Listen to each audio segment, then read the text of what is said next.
van a ver los resultados. Diputado, y es que la presión internacional y nacional es bastante grande y la presidencia de la República, el gobierno federal, quiere encontrar una salida. Vamos a una pausa, estamos en Líderes de Opinión, entrevista con Ávila, diputado federal por parte del partido Movimiento Ciudadano. Vamos a una pausa, regresamos. Continuamos aquí en Líderes de Opinión a través del Grupo F Multimedios. Les recuerdo, estamos en entrevista con Ricardo Monreal Ávila, diputado federal del Movimiento Ciudadano. Le decía, el Estado quiere una salida fácil a este problema de Ayotzinapa, que mantiene en crisis política a nuestro país en este momento. Mira, Hugo, yo creo que hay una crisis de Estado. El país se encuentra en una grave descomposición social y ahora por vez primera en muchos años yo veo con preocupación lo que está pasando en la República. El proceso que se vive en el país es muy grave. El gobierno mexicano, Peña Nieto y su gabinete están próximos a sentarlos en el banquillo de los acusados de los tribunales internacionales, de la Corte Penal Internacional, de la Corte Interamericana de Derechos Humanos, de la OEA, de la ONU. ¿Por qué razón? Porque no es concebible que en un país en pleno siglo XXI tengan desaparecidos a 43 jóvenes, pero además no es el único evento. Tlatlaya es una masacre, ayer mismo, antier mismo, en Lubianos del Estado de México masacraron a otros 5. Y hay antecedentes en un pueblo de Coahuila, desaparecieron 300. O sea, no es el único estado. No es el único lugar ni el único estado. Lo que te digo es que es un problema muy grave de descomposición social del país. Yo le atribuyo en gran parte a este modelo económico neoliberal y a la imposición de reformas que lo único que hacen es aumentar el poder y el dinero de un grupo pequeño de poderosos, los Slim, los Larrea, este tipo de gente que será 30, 40, que cada año se multiplica por 10 más, pero también al mismo tiempo son millones de pobres los que se agregan al sector de la pobreza extrema. Yo te quiero confesar, he sido muchas veces legislador, fui gobernador de mi estado, pero es la primera vez, Hugo, que siento muy grave el problema. La otra, es la segunda vez, para ser sincero.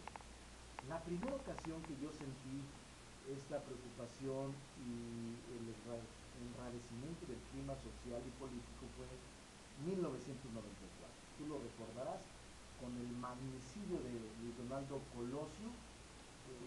Sin embargo, ahí todos sabíamos que era un crimen de Estado, desde la cúpula del poder, entre los propios del PRI, y en el momento en que se pusieran de acuerdo arriba, esta cúpula que asesinó a Colosio iba a tener la serenidad. Ahora no, porque la descomposición social está en todo el país, la inseguridad pública está en todo el país, la multiplicación de cárteles y de pequeños grupos criminales está en todo el país y no es fácil. Por esa razón yo creo que la degradación de la política, la decadencia política está cada vez más a flote, y la desconfianza ciudadana, la falta de credibilidad en los políticos y en la política es enorme, mayúsculo. Tenemos en puerta el proceso electoral, ¿no? Y ahí va a ser. Ahí va a ser. Yo te diría, por ejemplo, Veracruz, digo, aquí hay que tener mucho cuidado a quién seleccionar. Próximamente tendrán candidatos a diputados federales y el siguiente año para gobernador. Yo te diría que obviamente Veracruz, que será el quinto o sexto lugar a nivel nacional de población, con una población de varios millones, pero no sé si creo que es el sexto lugar a nivel de población.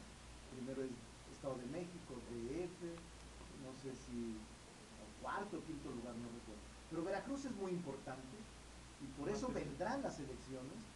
Y yo les digo, lean los libros, estos 2 libros, que por cierto uno se puede descargar en la página de internet de nosotros, que es www.ricardomonreala. Lo pueden descargar gratuitamente en nuestra página de Twitter también. la privación del petróleo, el robo del siglo, y la de reformas estructurales, mitos y realidad, en Miguel Ángel Porrúa, editores, y que también me parece muy importante leerlas. El problema del país es muy grave y nosotros no podemos mantenernos indiferentes ni tampoco en la apatía. Es muy lamentable que se den estos ciclos en donde la población ya no cree en nadie.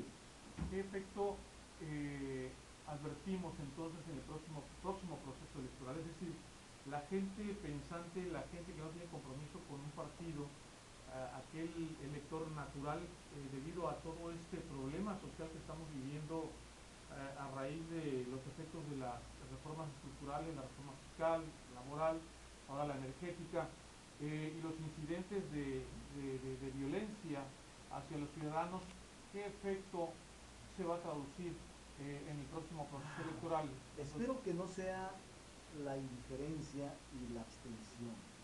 Porque los beneficiados serían los partidos más fuertes. Además, o sea, que tienen ya el voto cooptado. Es que va a ser, como no hay elección presidencial, va a ser una lucha de estructuras. ¿Quién tiene estructura? Solamente los partidos tradicionales. El PRI, el PAN, un sector del PRD, solamente son los que tienen estructuras. ¿Cuáles son las estructuras más poderosas? Las que están en el gobierno. Y si la gente no vota, o si hay organizaciones que llamen a no votar, los que se benefician son los partidos en el gobierno. ¿Quién está en el gobierno? El PRI.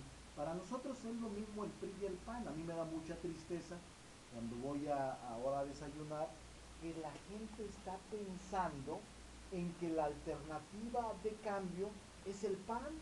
Es verdaderamente lamentable que Veracruz, está tan lamentable la posición y la situación, hay tal crisis de credibilidad que la gente piensa en un porcentaje importante, no estoy hablando de un 5%, la gente piensa que el cambio de Veracruz está a la derecha, cuando Veracruz ha sido históricamente un pueblo rebelde, un pueblo con una autoridad ideológica impresionante. O sea, yo he estado muchas veces en Veracruz, pero ahora que escuché en el desayuno y en las conversaciones a compañeros de Movimiento Ciudadano, de Morena, diciendo que el PAN puede ganar la gubernatura, yo me asusto. Sí, bueno, el caso de Veracruz tiene su propia naturaleza, sí entre el PRI y el PAN, pero entre familias prácticamente. Pues sí, yo les diría incluso, políticos. frente a lo que yo conozco de Veracruz, yo conocí a todos los gobernadores. Uno de los que a mí más me ha impresionado como gobernador, en obra, en hechos, fue Dante Delgado. Y no sé si vaya a participar, pero pensar en el PAN, pues, francamente digo, sea quien sea el candidato en este caso, peor, no, es que no es el candidato, es el sistema. Es decir, el PRI y el PAN, y ahí lo digo, son los que han aprobado estas reformas. Aprobaron la reforma educativa. Yo no entiendo cómo los maestros puedan estar pensando en que el PAN o el PRI vayan a ser sus aliados y son los que aprobaron la reforma educativa. Yo no entiendo cómo los petroleros puedan pensar que el PRI o el PAN lo saquen adelante si son los que aprueban la reforma energética. ¿Cómo los trabajadores pueden estar pensando en que el PRI y el PAN los pueden sacar cuando los dos aprobaron la reforma laboral o la fiscal? ¿Cómo los pequeños comerciantes o los empresarios, incluso de cualquier nivel, estén pensando que el PRI o el PAN lo saquen adelante cuando votaron la reforma fiscal en favor?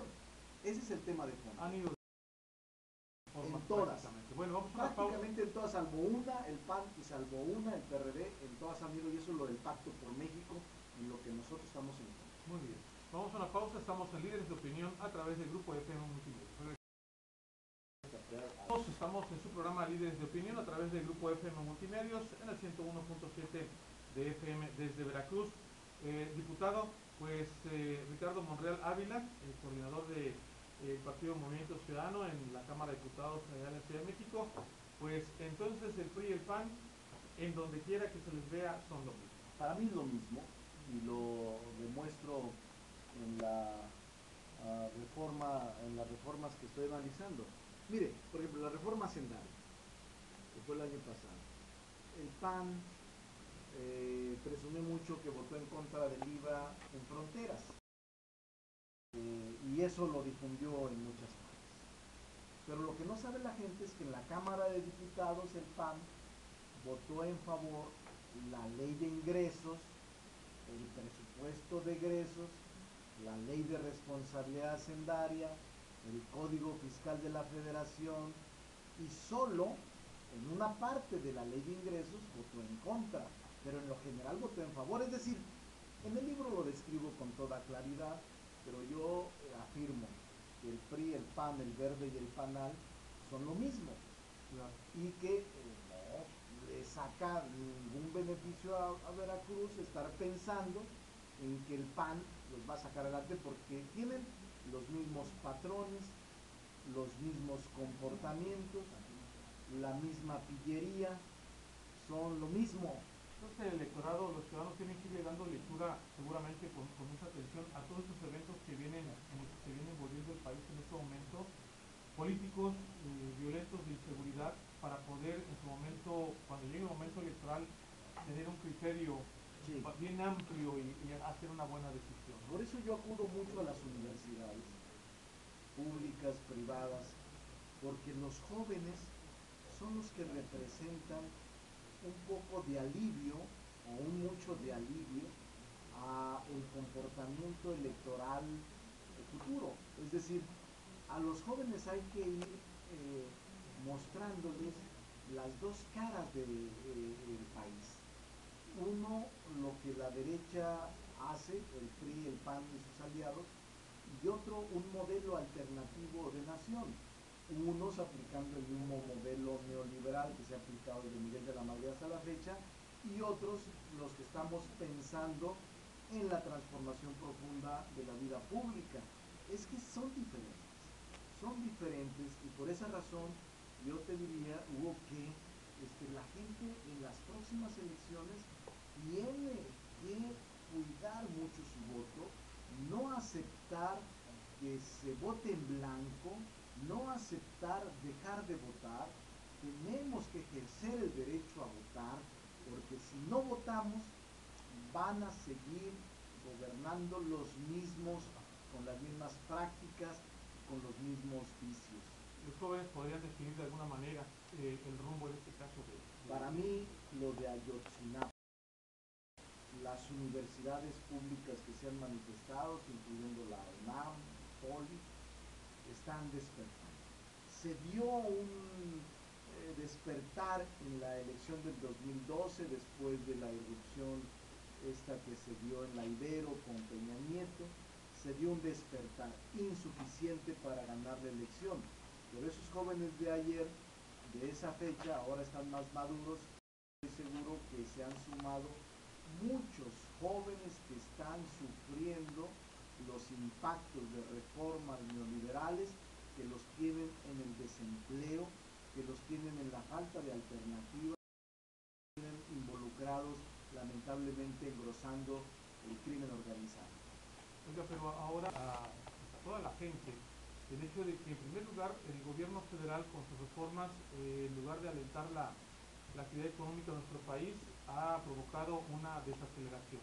Por otro lado, la única alternativa que teníamos, que era el otro poder, en este caso sí, la Suprema Corte de Justicia de la Nación, donde podríamos de alguna manera recurrir como último recurso para defender o defendernos de algunas acciones del gobierno, o en este caso decisiones también de los legisladores, pues ha prácticamente dado un paso atrás al echar abajo de alguna forma las consultas que pretendían, en este caso Morena, el PRD y el Partido Acción Nacional Electoral. Has tocado un punto nodal para mí y felicito de verdad porque no solo es acucioso el tema y la entrevista, sino es informal.